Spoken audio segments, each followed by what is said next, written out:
Ng'ennaku z'omwezi 10 Juni omwaka guno, abatuuze b'e Zana okumpi ne Kampala bagwamu ekiyongobero olw'abamukwatamundu okutta abantu babiri. Kuno kwaliko Harriet Nalwadde eyalina nnyini edduuka lya mobile money wamu n'omukozi we Maureen Nakabuubi. Bano bombi basindirirwa amasasi ag'abajja mu budde era nga kyategerekese nti banyagibwako obukadde 6 mu emitwalo 80.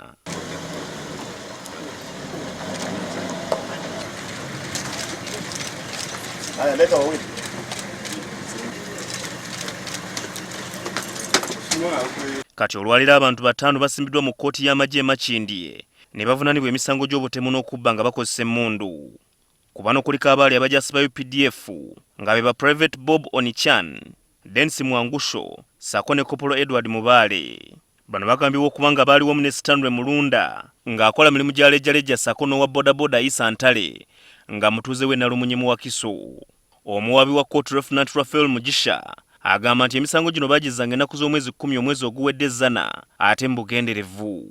Bagguddwako n'omusango gw'okukozesa emmundu ne banyaga obukadde 6 mu emitwalo 80 abagenzi ze baalina nga bakozesa emmundu 2 ekika kya SMG naye nga nazo bazirina mu bukyamu.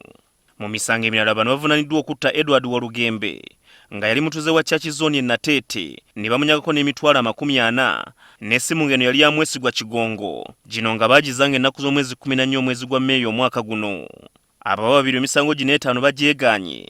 Bw'ati akulira kkooti eno Lieutenant Andrew Guti ng'ono alayiziddwa olwaliro ku kisanja ekyokusatu n'abasindika luzira okutuuka nga 5 August omwaka guno ng'okunoonyereza bwe kugenda mu maaso.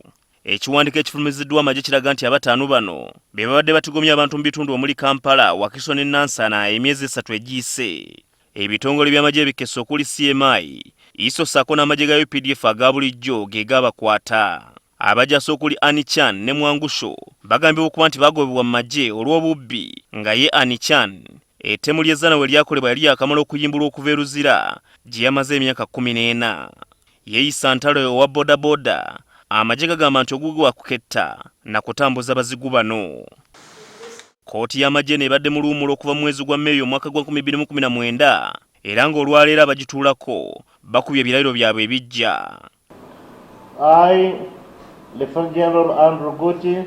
Ng'oggyeko Guti, abalala bali kakiiko be bakamanda Mutungi, Lieutenant Farida Kizaamoti, Captain Winfred Walugembe ne Captain Paul Katende.